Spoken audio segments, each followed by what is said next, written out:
అదే RTV app వార్తల్ని క్షణాల్లో చదివే అవకాశం ఉంటుంది. ఒక న్యూస్ పేపర్, ఒక టెలివిజన్ ఛానల్ మీ చేతుల్లో ఎప్పుడూ ఉంటాయి. నమస్కారాలు.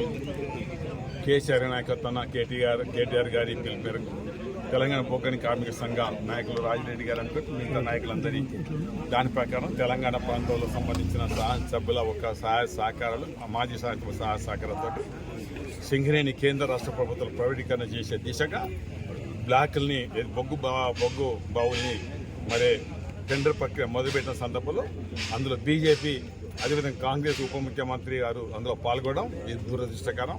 ఇది సింగరేణి కార్మికులకు ఉన్న ప్రేమ కాదు. సింగరేణి సంస్థ పూర్తిగా సర్వనాశనం చేసే దిశగా ఒక దిక్కు కేంద్ర ప్రభుత్వం, బీజేపీ ప్రభుత్వం, రాష్ట్ర ప్రభుత్వం, కాంగ్రెస్ ప్రభుత్వం తోడు దొంగలుగా వ్యవహరిస్తుంది.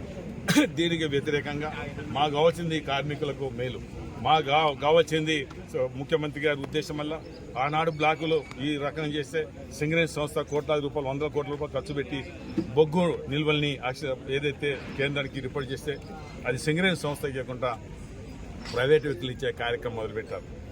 ఒక మాట చెప్పడం జరుగుతుంది, ప్రైవేటు వ్యక్తులకు సింగరేణి సంస్థ పోతే చాలని జీతాలతోటి, తక్కువ జీతాలతోటి మరి బొగ్గు పెద్ద ఎత్తున తీసి మరి ఆ బొగ్గు తక్కువ ధర అమ్మడం వల్ల మన సింగరేణి మన ఖర్చుతో కూడుకున్న ఈ సింగరేణి బొగ్గు వస్తే దాన్ని ఆ ధరలకు మనం అమ్మలేము. అప్పుడు నష్టాలు పోతుంది, అప్పుడు ప్రైవేటీకరణ అవుతుంది. సింగరేణి కార్మికులు చెట్టుకోలు గుట్టకోలు అయ్యే అవకాశం ఉంటుంది. సింగరేణి కార్మికులు చెట్టుకు గుట్టకోలు అయ్యే అవకాశం ఉండద్దు. సింగరేణి సంస్థకు ఉండాలి. ఈ తెలంగాణలో ఉన్న 4 బొగ్గు బావులు, 4 బ్లాకుల్ని అది సింగరేణి సంస్థకి ఇవ్వాలి.